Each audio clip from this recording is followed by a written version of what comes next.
Hello and welcome back to another episode of Coast Football Weekly. This week's guest is the CEO of Central Coast Football. Welcome to the pod, Alex Burgin. Thanks, mate. Thanks for having me. And hey, I should say, good job on this pod. This was your idea, mate. So what are we, 10, 12 weeks in, something like that? We got really good feedback. So, we got it set up this year. Really good. We talked about it for a few years and to see it finally come about. We've had some good guests on, so mainly because of you. So, it seems to be going well and the people seem to be enjoying it, especially the clips. Yeah, well, there was talk about, me being the first guest, and then you've managed to get much better people than me for the first dozen episodes. So, yeah, well done. 14 episodes in, I think. So, number 15 this week. There you go. Good stuff. So, for those who don't know, you did work for CCF previously before coming into your role as CEO. You want to talk us through that? How did that come about? Yeah, this is my second stint back at CCF. So, if I go back to uni days, I was halfway through a degree in psychology at Newcastle Uni down the road here, and kind of thought, this isn't really what I want to do. And I thought, what do I like doing? I like sport. So I ended up switching over and doing a sports management degree.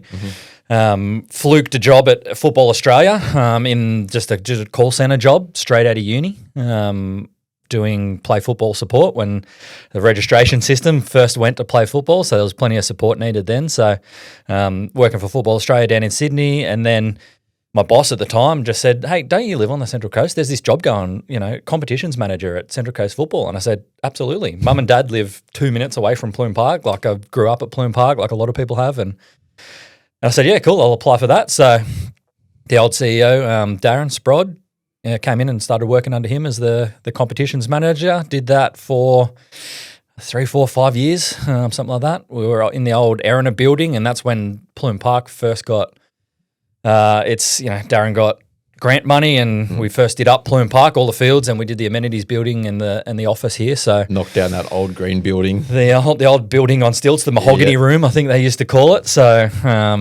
knocked that over, and now obviously the office is here. So that was my first couple of months. Really was moving from the old Erina building out till this, which is much nicer, and it's much nicer to look at on the fields. So did that for 4 or 5 years as comps manager, and then needed to get a bit more experience out in the big wide world. So I went to work for the AFL after I was here.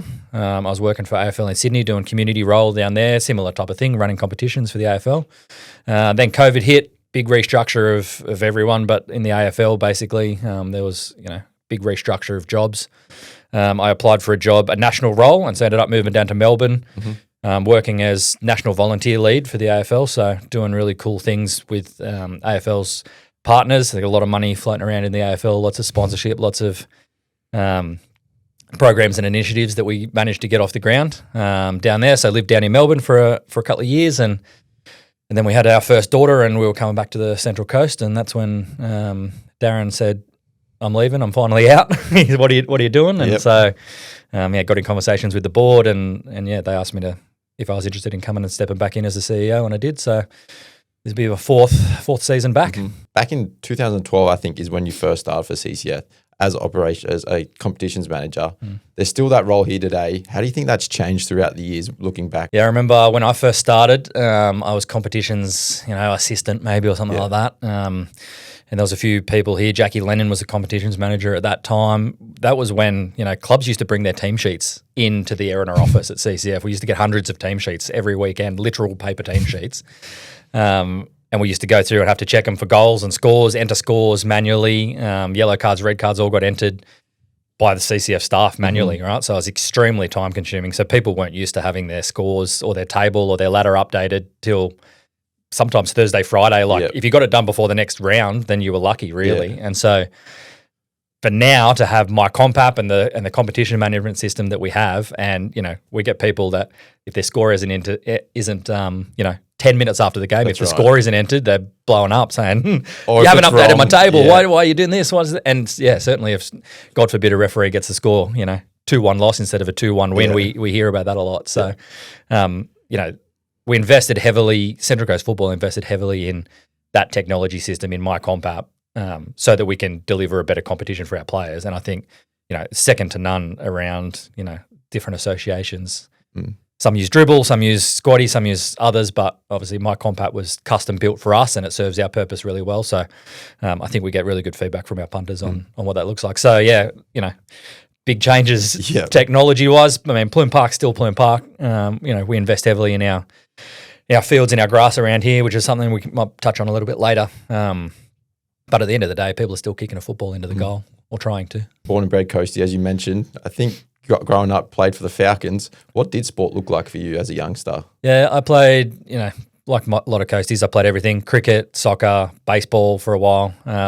I first started my football soccer journey in under fives, Gavenlock Oval. I played for the Gosford City Dragons for 2 years. We lived at Narara, and I have a very, very firm memory of my coach in the under fives or sixes, it must have been. We got there first training and we were sitting there, and he goes, all right, so here's the warm-up. The warm-up is you've got to run all the way out around the turf cricket square and all the way back in. And I remember looking at him going, I can't possibly run that far. That's the furthest I've ever run in my life. Like, no way. Yeah. He goes, go on. And so we're off and we ran around, and there's only 100 metres, but I just remember being like, oh, what have I got myself into here? Like, this is crazy. So played for the Dragons for a couple of years, and then, went and played for Arimba for the rest of the time. As I said, just lived around the corner here at Arimba. No good heights of football. I used to play men's all age 6, 7, 8, 9, 10 as low as we could, know, but won one grand final in 25 years of playing, something like that, which is... The penalty shootout. I think you posted that on CCS socials. I think that's still up to date. At one point in time, it was the most viewed, I think, clip on CCF socials. Yeah. Put up by myself, of course. People can find it if they want to go back and look at the penalty save. Yeah, you might, cut it into this little video, but, that's the joys of being a goalkeeper. That's what you want to do. Penalty shootout in a grand final, save the last one to win the game. So the boys got around me. It was pretty good. Well, I had Redmayne on. Pretty similar experience, all age, getting into the World Cup. So and it's funny, I used to, and I said to Andrew, a little bit of behind the scenes here before you recorded the pod last week. Me and Andrew used to catch the bus together to Lisero High School at one point in time, right? So our trajectory of our career, he went off to the Socceroos and I went off to win a men's all age 7 grand final. So pretty much the same thing. Touching more on your life in AFL, working for a national sporting association compared to a grassroots association, what were the main differences there? Yeah, when I first went to the AFL, I was doing a very similar role, comp management, and I found it actually really surprising that a lot of, at a community level, doesn't matter what shape the ball is, there was a lot of the same challenges, not enough referees or umpires, not enough green space, everyone just, there's judiciary, people punch each other on sidelines, parents are still parents on sidelines. So there's a lot of similarities at that level. But then when I moved into the national role with volunteerism, my remit largely was how do we look after our volunteers? How do we upskill them so that they've got the tools that they need to go and run the clubs? Because a bit like CCF now, we'd be nothing without our volunteers. I always say it's the biggest volunteer network on the whole Central Coast. When you take, 1,500 coaches, 1,500 managers, all of the club committees, people running canteens, people line marking, every single piece of little thing that you need to do to run a local club. So at the AFL, I sat in a room, I remember, with Toyota was the major sponsor, and they just said, how do we say thank you to our volunteers? I said, most volunteers, they're not doing it for the thank you in the first instance, but all they want, is a coffee, a handshake, a beer at the end of the day. Hey, thanks for the good job you did. There would be a recognition. Why don't we just buy them all a coffee or buy them all a beer, buy them all a voucher, give them all a coffee cup with Toyota on it so your logo's out there. And they went, it's a great idea. Here you go. Write the blank check, basically. So, it was an interesting time, obviously, coming out of COVID. There was a lot of uncertainty around whether football competitions were going to even get off the ground. And so, I found a lot of my role was, how do we keep up to date with things that volunteers aren't necessarily across, health orders and stuff at that point in time? How do we effectively communicate that so they know, can I play? Can I not play? Like, can we be in a change room? Can we not be in a change room? So that was an interesting time at the AFL. But certainly there's a lot of similar challenges along, doesn't matter what sport, a lot of similar challenges at the grassroots level. And when you left CCF, did you ever imagine that you'd be returning one day as CEO? No, I don't think so. I think in my first stint here, I think I always had an idea that I'd like to progress and obviously take over Darren, who did a great job at some point in time. But obviously I needed to leave and go and get some more experience, which I did. Did I think I'd come back so quickly? Definitely not. So to be back sort of 4 or 5 years later and in the seat, I mean, there's benefits to it. A lot of the presidents were the same, a lot of the staff were the same. I'd worked with you before. And so to be able to come back in and know you guys straight away and, I think we got off to a pretty quick start, instead of trying to have to get my feet under the table and go from there. I think probably that was as a benefit. And I think definitely the board maybe saw that as a benefit too, that they didn't need to hold my hand and show me the ropes. I knew how the place works, and I could go and put my own stamp on things and go from there. So I didn't think I'd be back this quick. One of the things that AFL does great is obviously the stuff with their juniors. Now, when you come in, you bring in coast kick packs. Thanks to our partners at Wyong Leagues, they've been able to facilitate them to our youngsters. Yep. Is that something that's been well received, do you think, throughout the community? Yeah, it's great. I've pinched 2 or 3 ideas off the AFL, and they won't mind me saying. I speak to my old mates there, and a good idea is a good idea at grassroots level. So our coast kick pack's really good. So when you play AFL, first sign up to be an Oz kicker, in under 5, 6, 7s, 8s, 9s, whatever it may be, you get a bag and a ball and, all the stuff that you need to play footy, basically. And so to bring that idea back, Wyong Leagues, great sponsors, community partners of ours have facilitated it, made it happen. But, the first year we were able to give all 5, 6 and 7s a ball, a shin pad, bag, drink bottle. Yep. Essentially it's removing the cost of entry for parents at the first instance too. Because if you go and buy that stuff from Rebel, you're up for $100 plus, on top. We can't buy boots for every player. Maybe in the future, Wyong Leagues will sponsor that. But, to just reduce that barrier to entry, give them the stuff that they need to go, and, more touches on a football is good for kids, right? So to have your own footy at home and be able to kick the footy against a wall and go like that, is unreal. So I think we're 3 or 4 years into that now, and I think we've given out close to 10,000 coast kick packs. We did it for the girls this year. Every female junior footballer got, a Matilda's theme ball, green and gold theme ball under the coast kick brand as well. So that was 3,800 footballs just for our female footballers, under 5s through to under 18s. So, yeah, I think it's been really good. Yeah, you look at all the initiatives that we are doing these days. Gala days, age days, North v South come back. Like, there's been plenty. How important are these to have in the calendar? Yeah, I think one thing around Pluim Park is how we use Pluim Park, right? And I think a goal of mine has been to get more access to our local community footballers. At the end of the day, our 24 clubs and our 16,000 players, they own Pluim Park. And so, in years gone by, it's been representative teams only in here. There's been training, there's been no training, unless you play first grade, really, you didn't get a look in at Pluim Park. And so the goal is to bring it back to 50-50. So 50% local use, and then we still obviously have the Central Coast Mariners Academy and Central Coast United that play out of here, but for them to represent the other 50%. And so bringing in age days, gala days, obviously we've got the synthetic courts here that we try and bring kids in if it's washed out as well.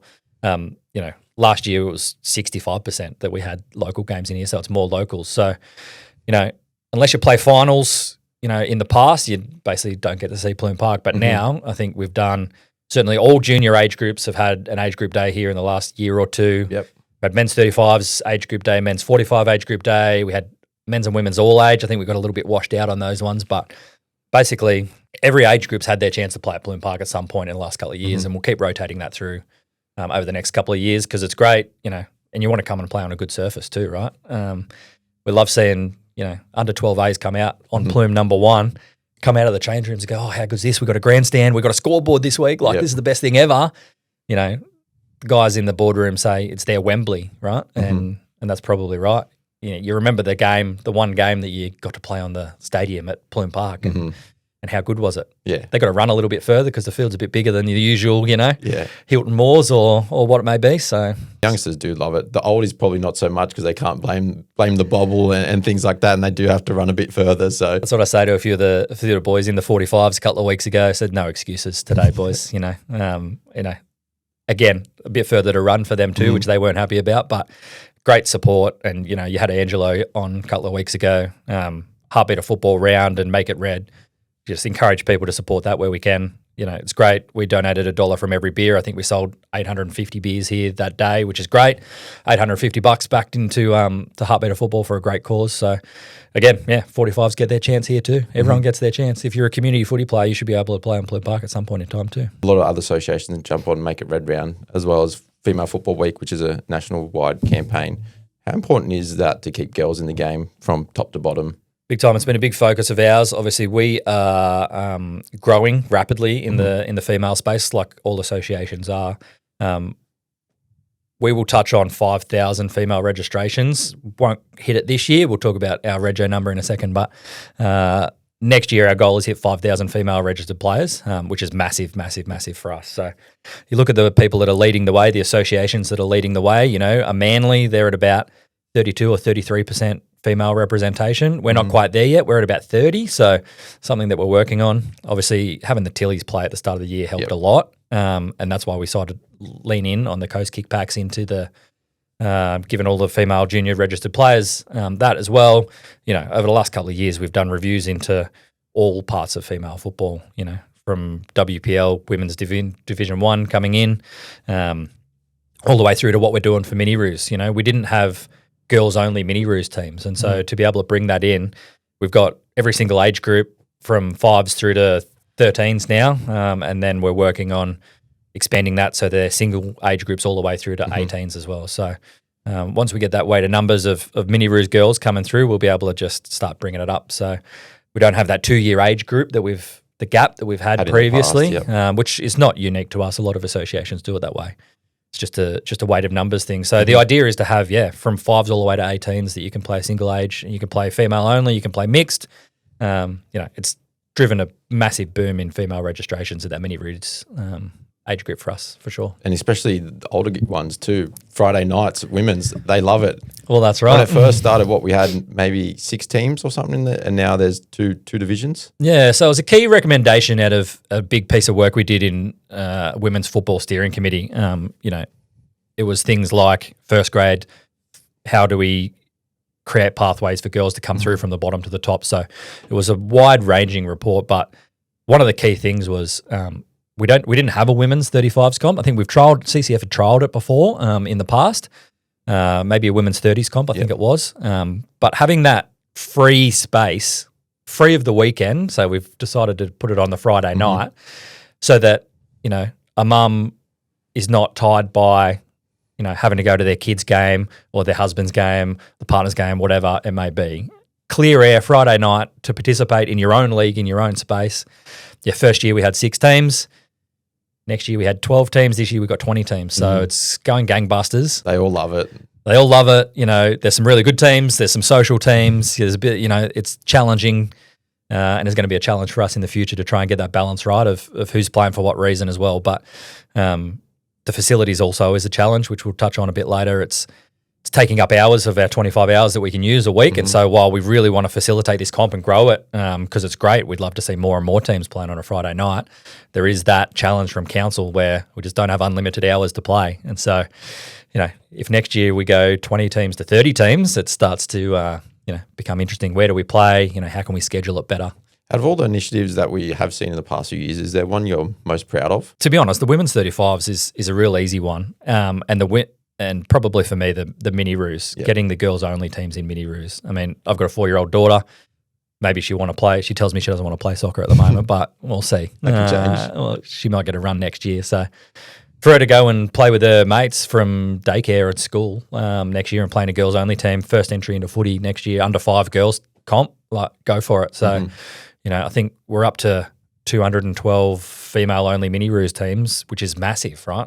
Most sports don't have 212 teams, let alone girls-only teams, let alone mini-roos teams. Yep. And so it's a massive, massive scale what we operate on the Central Coast. And so to be able to bring that through, and the proof will be in the pudding in 5 or 10 years' time. The idea that a girl can come in at under 5, 6s, 7s, 8s, 9s, whatever it may be when their first football experience is, they might be our future Women's Premier League players, and hopefully they are our future Matildas, down the track. So to put the structure right now, which is, CCF's job, right, and my job, get the structure right so that in the future, participation can grow and boom.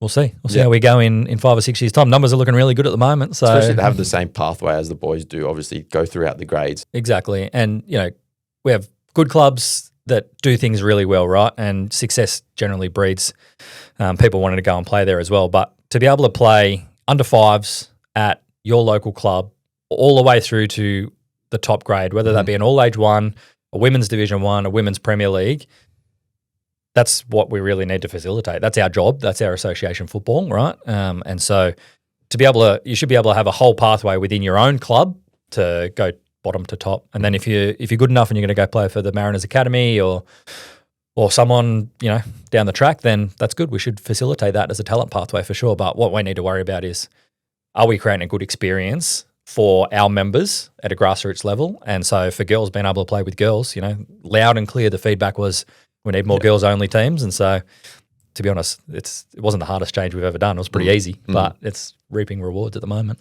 Now, something new in the calendar for this year is Football New South Wales Association Championships. Pretty much what Branch was back in my day, as when I was coming up as a player.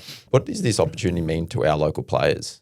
Yeah, it's great for us to have representative football, or an offering of representative football really for our coast kids, right?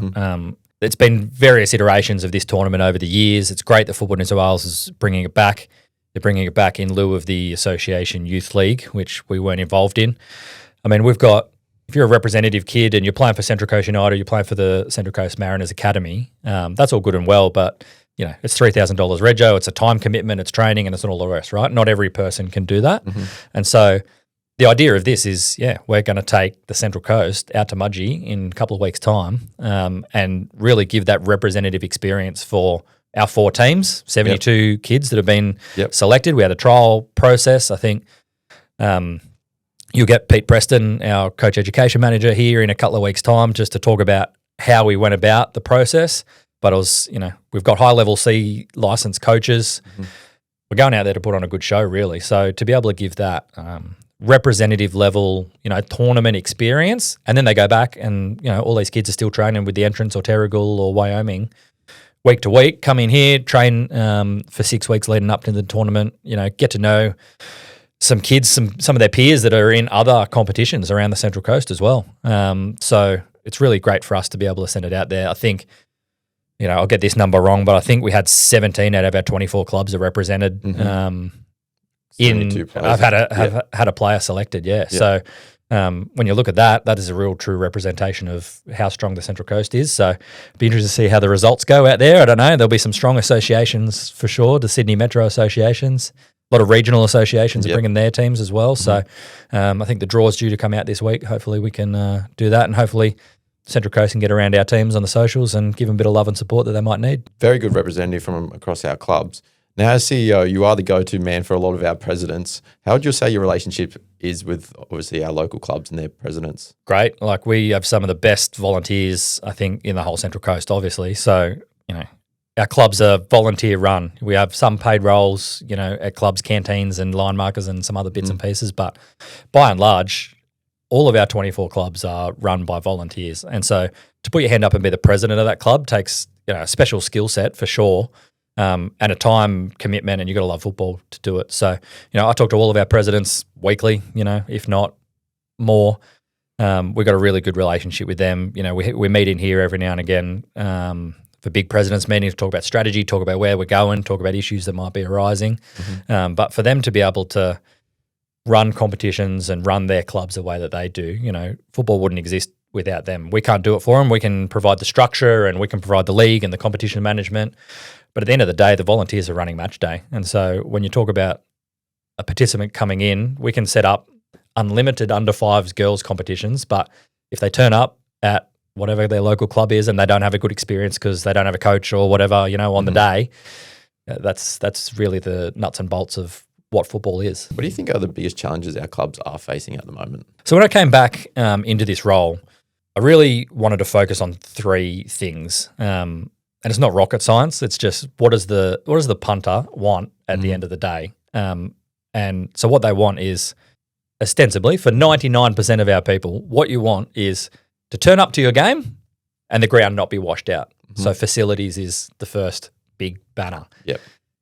When you turn up and your ground's not washed out and you've got some good grass to go on, you want a coach that knows what they're doing, or at least has had the opportunity to do a coaching course or understands the basics. Understand the basic of what you're doing. So coaching was the second big pillar.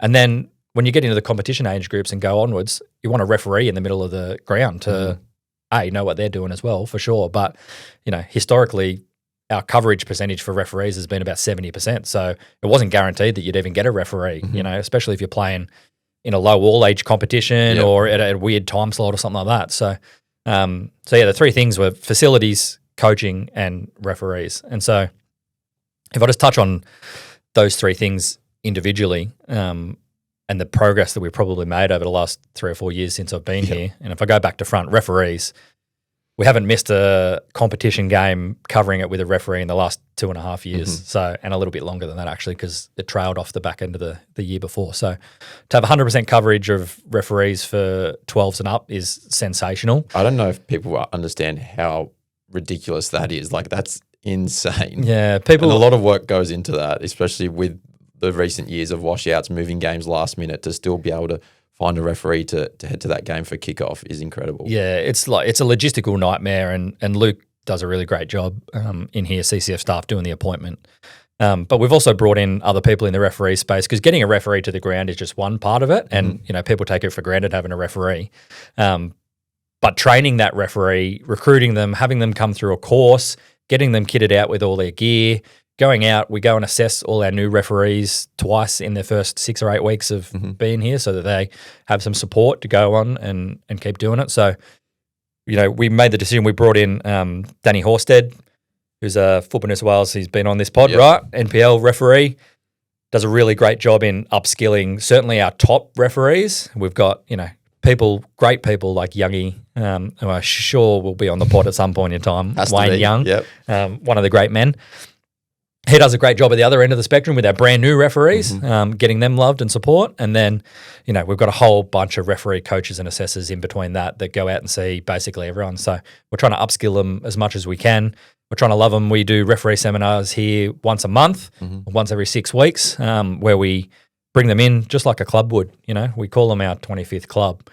Bring them in, teach them about, some trends that have been happening. Are yellow cards up? Are we doing too much of this? Are we doing too much of that?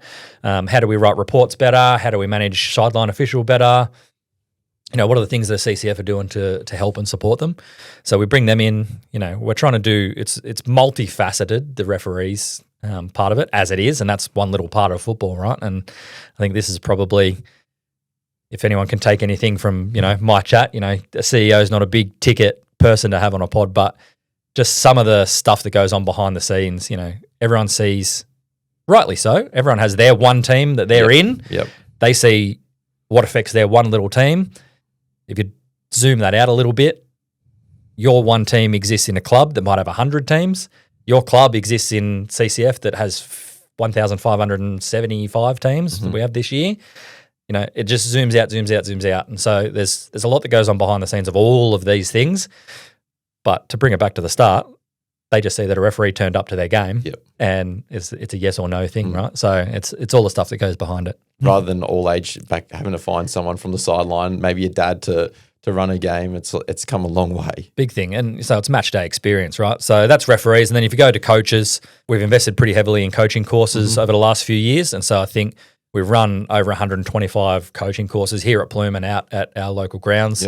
Again, trying to bring the right people in to deliver this. So Pete Preston's come on a part-time role as coach education manager.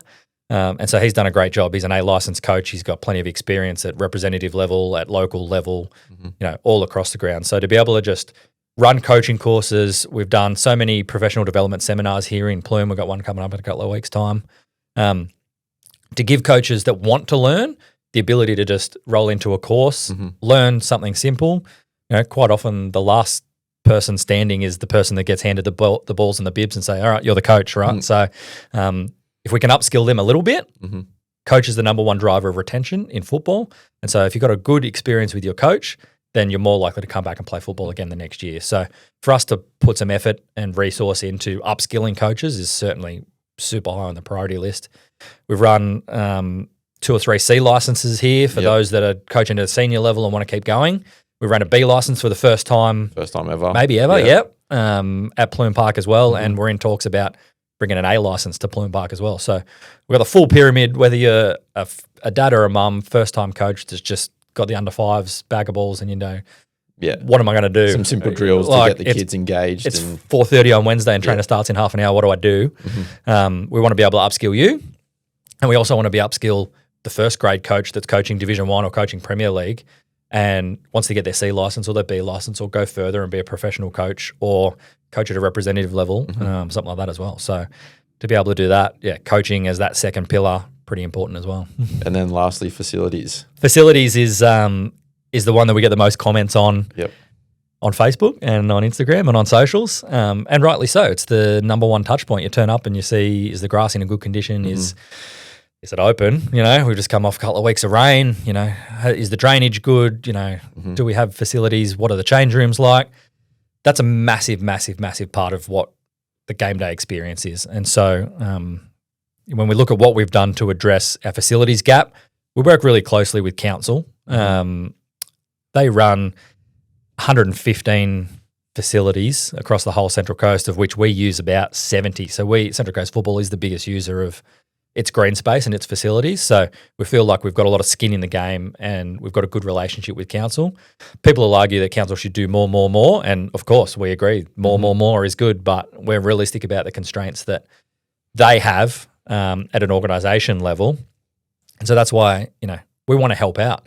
So we've invested, we take $10 out of everyone's rego that we put into a facilities fund, facilities levy, and that is used to go and upgrade grounds. So, for instance, last year we completely redid the drainage at Ourimbah Soccer Oval.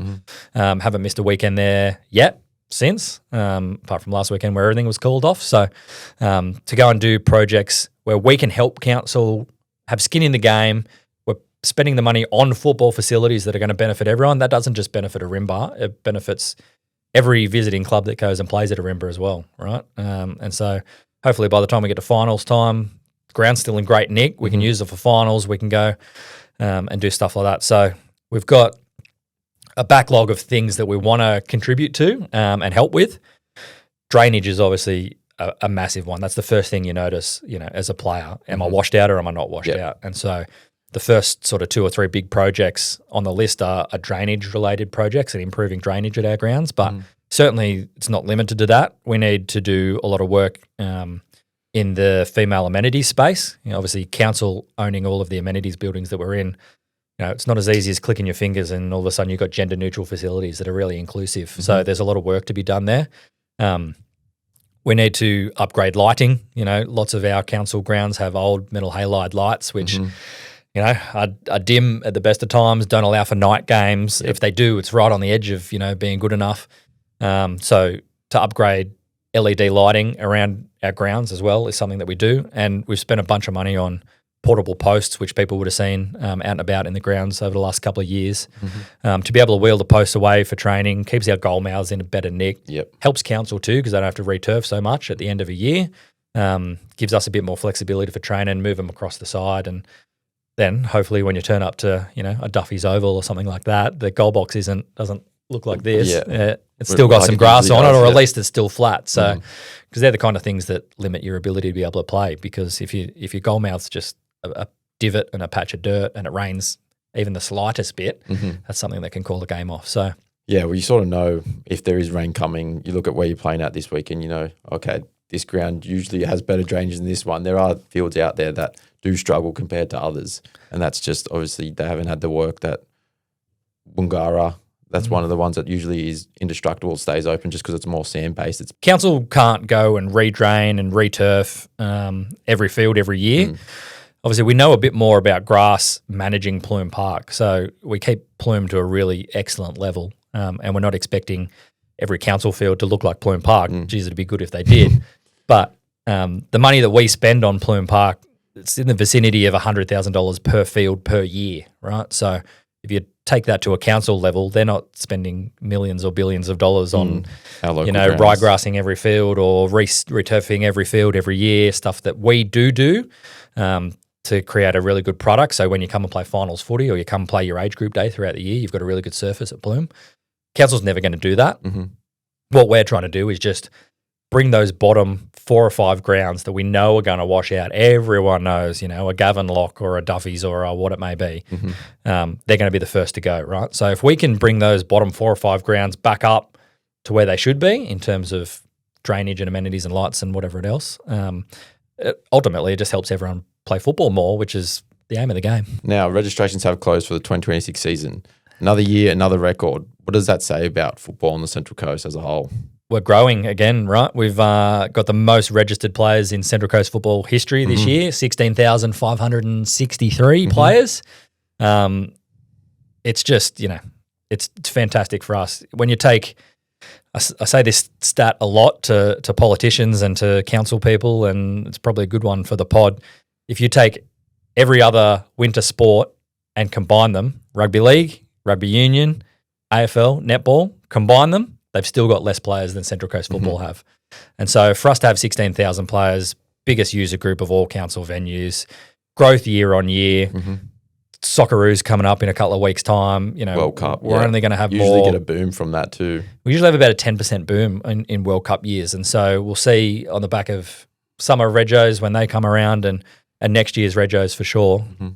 We're only going up. So we expect to hit 20,000 players by 2030. That's our goal, or that's our projections, I should say.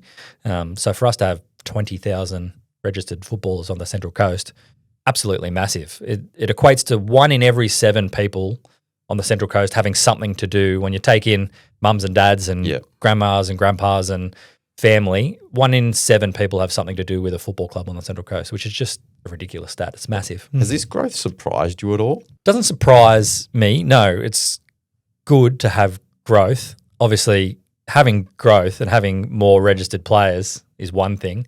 Having somewhere to put them is another thing. So when we talk about facilities, we can't. If we had 20,000 players tomorrow, we'd have to really drastically rethink how our competitions work and how we can get on. Because the same piece of grass, you just can't keep running over it and over it and over it and expect it to be as resilient as it should be. So, this is why things like a Friday night comp for a women's 35s.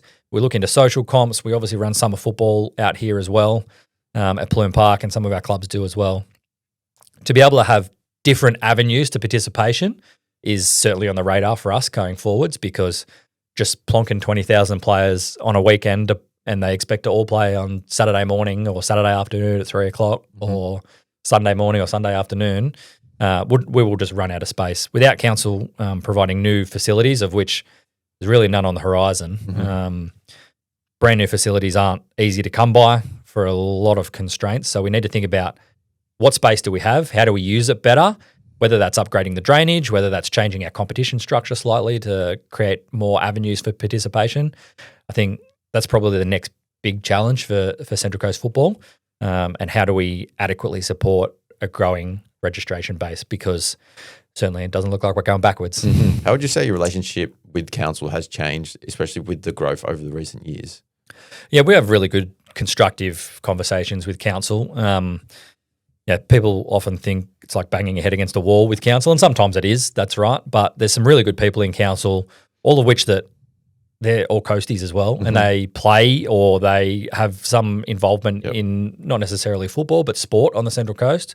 So they really, truly understand the constraints that we're under.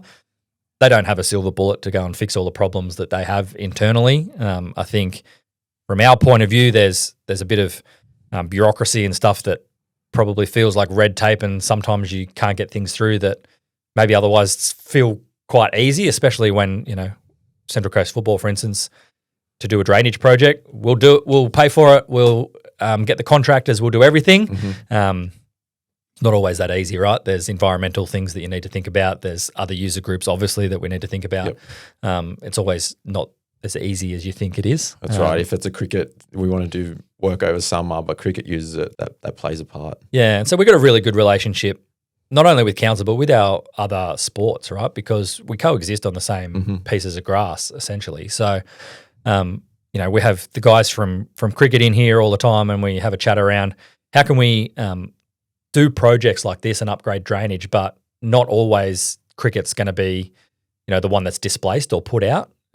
Because a lot of these works have to happen in summer. They can't happen in winter because the grass doesn't grow. And so by default, the summer season is when these works have to be done. And so at the end of the day, things like that result in a better product for everyone on the Central Coast. If you've got a better drained field, everyone, whether you're walking your dog on it or playing cricket on it or playing football on it, everyone has a better experience. It's just how do we manage with other sports and other user groups so that everyone's getting the benefit out of it. And, certainly if we could do it in winter season, we probably would, but displace some of our own people so that we get some of these projects done, but just not quite the way that it works. Touching on facilities, obviously here at Pluim Park, we've got the synthetic pitches, which is a pretty new. Is there any other major things on the horizon for Pluim Park? The blessing and a curse of Pluim Park is that we own it, right? And so we're very privileged and fortunate to have been gifted by Bill Pluim way back in 82 or 83 and to have Pluim Park. So the blessing is that we can play whenever we want. We can keep the fields to a great standard. It gives us opportunity for summer football.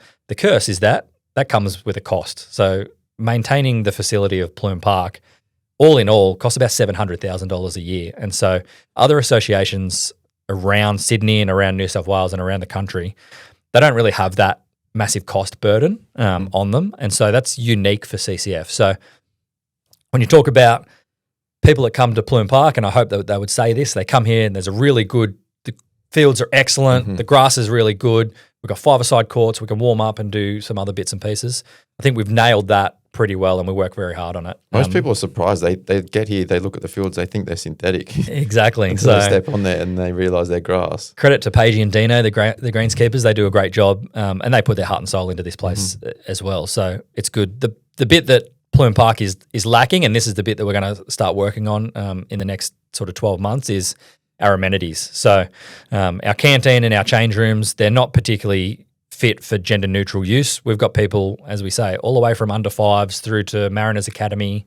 The Central Coast Mariners A-League and W-League teams train here, every now and again. And so for our change rooms and our amenities behind the standard that we want them to be. And so we've got plans in now in DA to knock over the whole front building at Pluim Park. So those that know Pluim, the canteen and all the front field amenities, that whole entryway into Pluim Park essentially is going to, subject to DA approval, we're going to knock it over, build a brand new massive amenities block out there, 4 change rooms, big massive referees room, properly disabled toilets, properly compliant so that we can get disability access through the whole place as well. So it represents, a massive, massive project, but it's an investment into Central Coast football. It's an investment back into everyone that plays at Central Coast at Pluim Park. And so to have amenities off the field that match the quality of the field on the field can only be a good thing for our footballers. So stay tuned for that. I think we'll put some more information and some designs out probably over the next few weeks to get a bit of support. Obviously, we'd love politicians, state election, March next year. This is a community project, essentially, and CCF's looking to fund it off its own bat at the moment, but really this benefits the whole of the Central Coast community. And so any funding and grant opportunities, election commitments, election promises, we're going to be driving pretty hard, and we're going to be taking our plans and our idea on the roadshow to get it out there, see if someone might throw us a bit of coin for it. That'd be good. What are you looking forward to most from this new facility? I remember, when I was a kid and I walked into Pluim Park, when the old green stilts building was here, you used to walk straight in the middle of the car park, basically. As soon as you walked into Pluim Park, you saw Field 1 was right there, the goals. You basically walked in and it was like, bam, there's Field 1, there's the grandstand, there's everything. And so our designs basically are to kind of bring that back. So it'll be a grand entrance way through the middle. You come straight in the middle, walk through, big canteen building to the left, you see Pluim 1. It's going to be an elevated platform, and so we're going to have bleacher seating on all sides, basically, so there'll be more room to be and sit and watch the football from.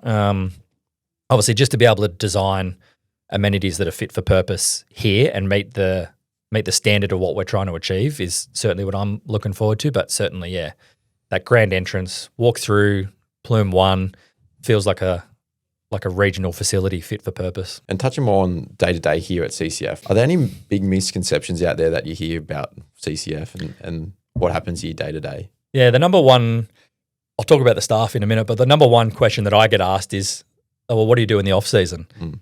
And for us in the office here, the off-season is often the busiest time of year. That's when we do all our planning for next year. That's when we get, certainly if we're doing facilities work, that's when we do all the renovations on our grass. That's when we run summer competitions. It doesn't stop. And so when I go back to saying about what people think about football, they see their one team that plays every Saturday for 18 or 20 weeks of the year, and then they think, okay, that's football done. Obviously, we're much bigger than that. Central Coast Football is a $3, $4, $5 million business. We've got 10 staff here plus a bunch of casuals.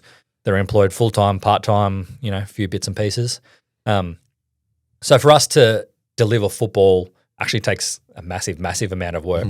That's on top of the volunteers that do the real on-the-ground work. But just to run the league, everyone just thinks, it just happens. No, it doesn't just happen. There's judiciary. There's grass to be mowed every week. There's canteens to be stocked out here. You do a great job in the socials and getting our comms out. We've still got bookkeepers. We've still got work health and safety compliance for staff type of stuff. We've still got coaching courses to run. We still have to run match days out here at Pluim every single weekend. We've got relationships with council, with stakeholders, with government, with user groups that use this place, walking football, Central Coast Mariners, Central Coast United. We're talking, it's bigger than bigger than a lot of people think, and you don't truly realise it until maybe you're in the fold or you're sitting in the building even, what running a football competition really entails.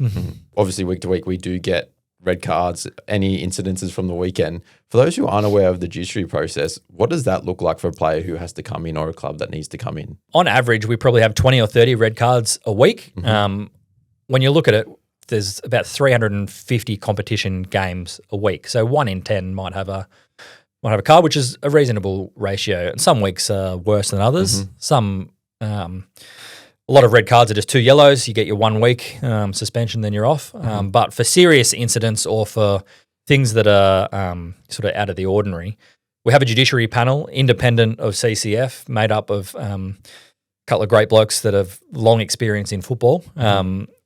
So if you reject your offer of suspension, you might go out and an altercation might happen on the weekend. There's a fight, for instance, and 2 people end up punching each other, and then they both get sent off. So they'll get an offer of suspension from us in the office here.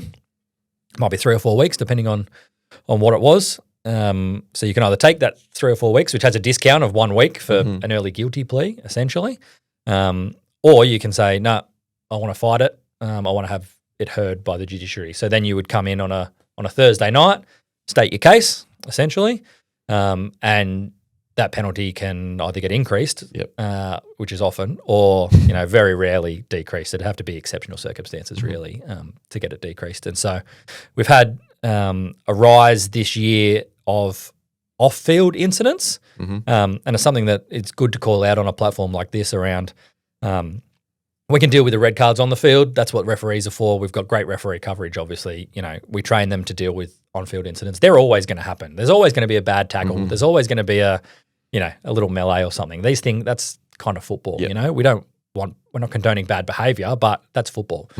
The things that we're really focusing on and talking to our clubs about and our referees about this year are the off-field incidents, which is where we've seen a rise. It's coaches on sidelines. It's parents a lot on sidelines yelling out, abuse of referee, abuse of other teams. It's behaviour that in our mind that shouldn't be happening. That doesn't need to happen. There's no need for that whatsoever. And so we've enforced stricter penalties all the way from the top. Our top 4 grade competitions, men's and women's Premier League, men's and women's Division 1, every single coach was basically put on notice to say that we're cracking down on technical area and sideline abuse. And so you're in charge of your technical area and clubs are in charge of their sidelines. And so we're expecting clubs to do better in this space and shut down instances of this much quicker, because essentially referee abuse carries a minimum 4-week penalty. The judiciary at Central Coast Football this year alone, and certainly in previous years, has the ability to and will put whole teams and whole clubs on bonds and suspensions. You can lose points. You can have people suspended. You can have, games taken away from your home ground. There's a lot of levers that we can pull. Certainly in, we're talking about serious incidents there. But we've asked our clubs to lead from the front here in curbing that sideline abuse, certainly to look after our referees on the field, but also to create a better match day experience for everyone. No one wants to turn up to a ground where old mate is over the side, going off his head.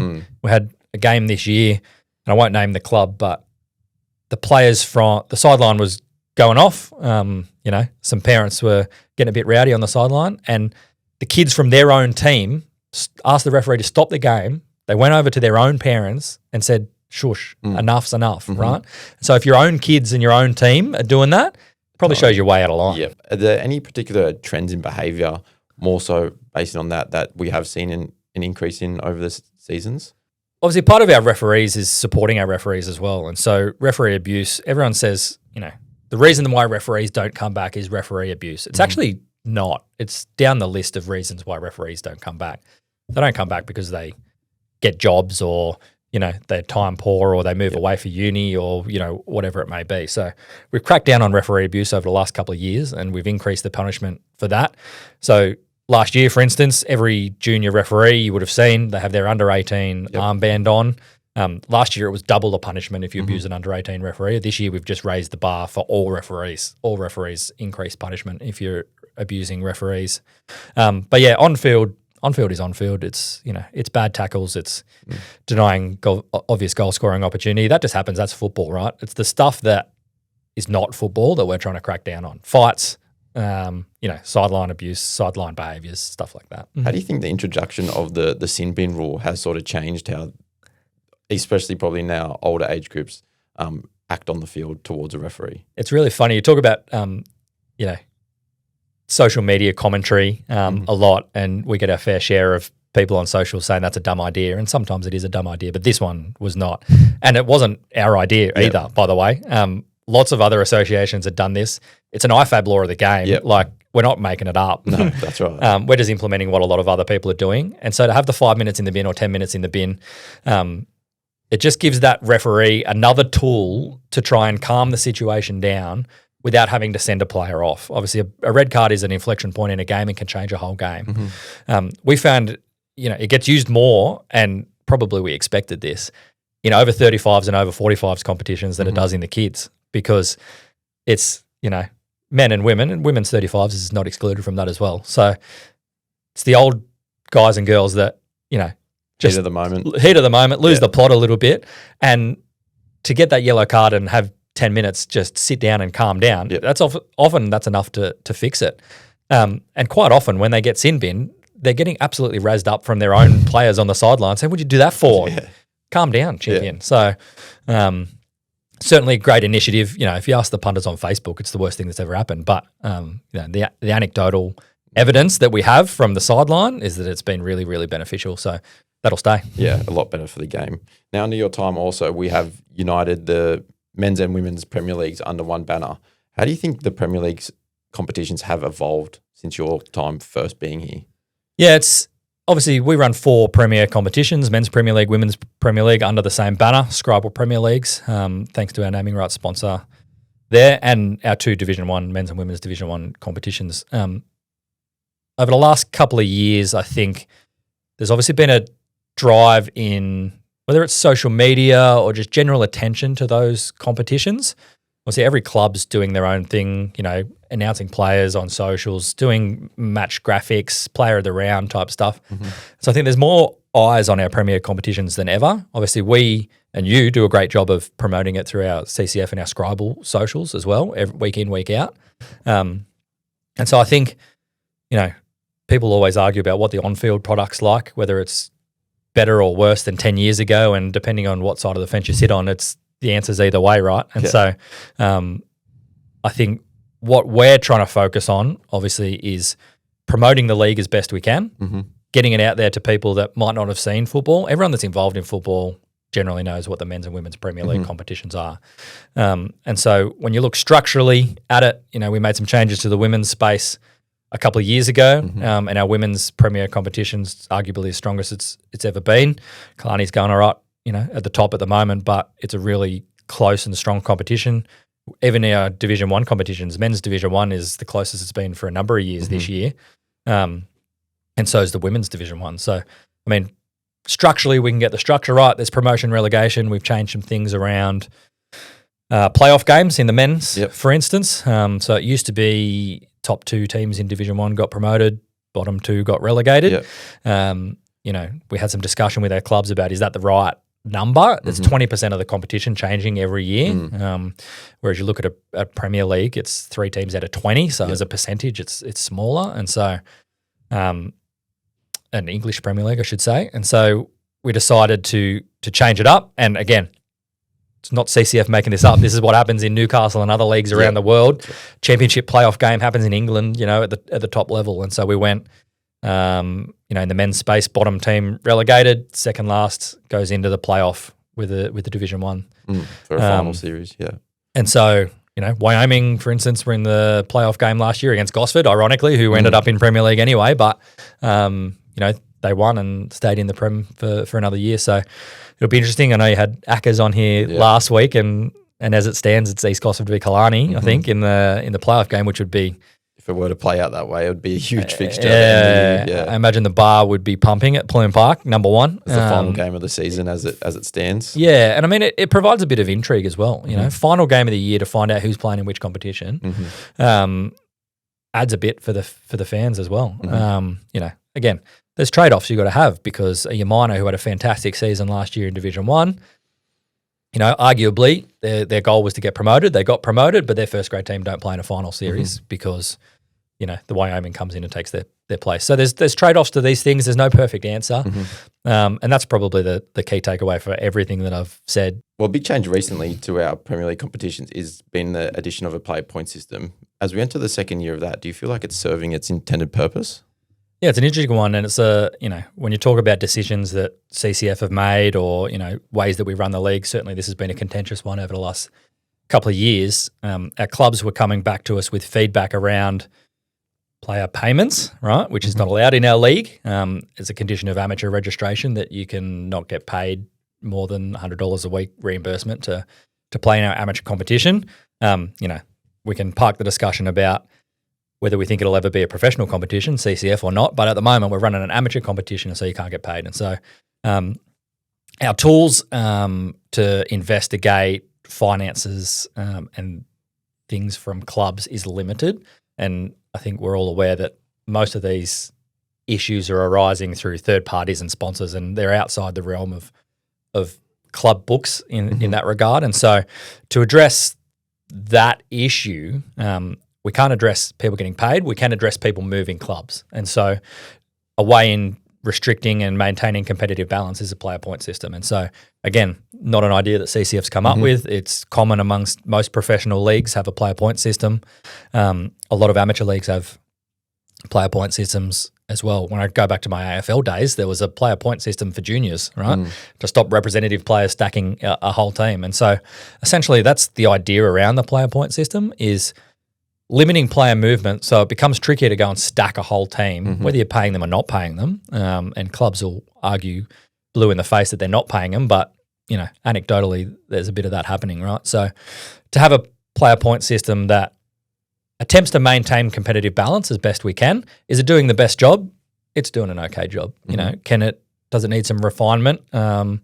Absolutely. We spoke to clubs at our president's meeting only a couple of weeks ago about what are the levers we can pull to make this more effective? Because it's the clubs that are doing well that never want things changed, and it's the clubs that need some support that are always saying, CCF, what are you going to do about it, right? And so, it's our job as a league to try and find the middle ground. What's best for the competition in the long term, not necessarily 1 or 2 seasons, what's best in the long term. And again, as I said before, we don't always get it right, but, we try to move some levers, try and jiggle the competition structure so that it can best serve all clubs and give all clubs an equal opportunity. Now, as always, we did take the socials to let people know you're coming on. And one of the questions we did get was, is there ever going to be a time where clubs can legally play their players? Yeah, so if you look at football in New South Wales, there's only, outside of the NPL, there's only one competition that is semi-professional. I say that semi-professional is not a thing. You're either professional or you're amateur. And so, because you're either getting paid or you're not getting paid. And so there's only one other league, which is the M League, which is the down in Sutherland, that have that professional nature to them. So Wollongong United, who played against our Southern and Ettalong in the Australia Cup, they're one of those teams that have paid players. And so the challenge with a paid league is paying players is only one aspect of the governance around that competition that you need. So if you take it to the extreme and you look at a Central Coast United or a Central Coast Mariners that play in the NPL, there's other costs aside from paying your players. There's administration costs, because the insurance increases straight off the bat. So insurance for an amateur player at Football New South Wales level is about $100. As soon as you go to a professional level, it's 5 times that. It's $528, I think. Someone will find the right number, but it's about $500 for insurance alone before you even take the field. There's issues around, as soon as you're a professional player, you're bound by FIFA's transfer rules. So the same transfer rules that see our Socceroos at the moment being able to transfer in and out of clubs and around internationally, that would apply to CCF clubs. And so there's only, at the moment in Australia, 2 windows where you can register players, and both of them are about a week long. So essentially you'd have to register all of your players in a 2-week period, and one's halfway through our season, by the way, and one's way at the start of our season. So it aligns with the A-League. When you talk about further issues around that, if you are paying one player in your whole league, then the whole league becomes a professional league. So we've got, in our top 4 leagues, there's about 1,000 players that play either men's, women's Premier League, men's and women's Division 1. So as soon as one person gets paid, all 1,000 are bound by the same transfer regulations and rules and insurance across the whole league. So then you add on top of that compliance requirements from a league perspective. CCF internally would have to manage registrations through the FIFA transfer portal for things like that. We would have to manage player contracts, because that can't be left at an individual club level. That has to happen at a league level to make sure that they're meeting compliance. We would have to manage the registration, of every single player in that competition at a massive level. So ostensibly that'd take another couple of staff members probably in here just to manage those top 4 leagues. So there's a lot to it. And then you pay your players on top of that, by the way. And so whilst we're in a position now in 2026 where we might have 2 or 3 or 4 or 5 or 10 clubs, that might be achievable for them now through sponsorship or through their own club finances. It's not a one-off thing. You can't just do it for 1 year and then go back to amateur, right? There's costs, sunken costs massively in that. And so if you're going to do it, it's an ongoing thing forever. And so if the cost to put a first grade team into CCF now, including player registrations, including everything, is ballpark $10,000, overnight that goes to $50,000 per team. Yep. And you got to do it every year too, right? And so when we talk about what is CCF's objective, it is to provide a football experience for everyone from under 5s all the way to the top. And so, our current picture is that so heavily weights the resource of CCF to 1,000 players out of 16,000, because we'd have to spend so much more time, effort, money, everything on those top 4 leagues. What are we doing for the under 5 player? Are their rego fees going up because we're a professional league at the top? As we sit in 2026, it's not something that we're entertaining in the near future. Never say never in football for sure, but there's a lot more challenges than people realise just let them play. Just let the sponsor pay them. It's not that easy. There's one thing that our followers also want to know quite a bit. Will the Central Coast ever have a synthetic pitch? We would love a synthetic pitch. We would have 3 synthetic pitches at Pluim Park by now if it wasn't built in a floodplain, right? The costs of synthetic surfaces is going up and up and up, and we're looking at, you're talking a minimum of $2 million per field. Central Coast is the only LGA that doesn't have one. We've got some research around Greater Metro Sydney have 93 full-size football pitches. They've got other synthetic surfaces that aren't used by football as well. And obviously Spears Point up in Newcastle's got a couple as well. But there's a big gap in the middle where we have precisely zero. Council's point, and it's a valid point, is that they're not willing to fund the ongoing maintenance of a synthetic field, let alone the big upfront capital cost of doing it.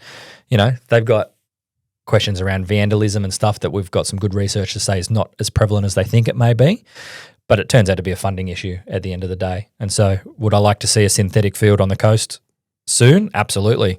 I think from a pragmatist point of view and wearing my CCF CEO hat, 1 or 2 fields probably creates more problems than solutions. Because who do you put on it, right? Is it first grade all the time? Is it kids all the time? Are we playing catch-up games on a Monday night at 10 p.m.? People won't want to play then. there's a lot of logistical implications. That's not to say we shouldn't do it. Absolutely, we should do it. But in the short term, it'll create more pain than gain. So I wonder where the first one's going to be. Last question we had from one of our followers, a bit out of nowhere, but what's your favourite hole at Shelley Beach Golf Club? Yeah, I don't mind playing Shelley Beach. Me and my mates, the fourth hole at Shelley is a complete mental block for me. It's the little 120-metre par 3 up the hill. There's the tiniest little bit of water, and do you think any of us can hit it over the water? It's just a complete, mental block that time. So, yeah, that would be it. That's a random one. And then we'll quickly get into some score predictions, see how well our CEO knows ball. Starting with MPL this weekend, Southern against Camwell. I think Southern need to win. They're off the back of a few losses, so I'm going to go Southern 3-1. Your minor hosting Berkeley Vale? I think I don't know what you've chosen for match of the round. That's probably match of the round for me, but you might have got a good result at Budgie last time out. I can see that being a 1-1 draw. Arimba taking on Gosford. Yeah, this is a challenging game. 3 points really a must for both of these teams, to be honest. I'm going to say that Gosford are going to do it, and I think it's going to be close. I think it might be a 2-1. We got Budgie Boy taking on Kalani. Another good game. Geez, they come thick and fast in Men's Premier League this year. I think at Budgie they're too good at home, and so I think Budgie will win 2-0. And lastly, Terrigal at home against Wyoming. You might see that this game might get moved to Pluim Park on a Saturday night. There's some early mail for you, but I think Terrigal will be too strong. 2-0, Terrigal. For our WPL competition, we've got East Gosford taking on Terrigal. Geez, these two teams, I don't know where they are in the ladder position, but I think on paper, I think they're pretty close to each other. I think Terrigal's building something with some young players coming through. East Gosford still probably one of the best and obviously one of the teams to beat. So I think East Gosford will do it. They're on a goal-scoring run at the moment. Well, they scored 20 goals in the last 3 games or something. I think that's just Jess Dominello alone. Just Jess alone. So I think East Gosford will be too good, 3-1. Your minor at home against the mighty Camwell Bulls. I think Yamine's had some injuries over the last couple of weeks, plays out for the season. I still think at home they'll be too good, so I'm going to go Yamina 1-0. Kincumber battling Kalani, league leaders Kalani. I think Kalani's the team to beat. Obviously, they haven't lost a game in 2 years maybe, so Kalani will get that one done, 2 or 3-0. Lastly, the Reddies, the entrants taking Southern on at Pat Morley. Interesting times at these clubs in the last couple of weeks. The Reddies really showed that they were a Women's Premier League quality team last year, but haven't lived up to it yet this season. I think it's their time to start winning some games. So I'm going to go Reddies 2-1. With a few closing questions on the future of Central Coast football, what are the biggest opportunities for our game moving forward? I think our size is our biggest opportunity. Obviously, I touched on earlier about, we're bigger than every other sport combined. That gives us a certain ability to go and leverage, whether it be politicians, whether it be council, whether it be our own members. I think football in this country, has historically had challenges with infighting and fighting ourselves, right? And so if they get that right at the top level, Football Australia and Football New South Wales, I think our grassroots will be in better stead.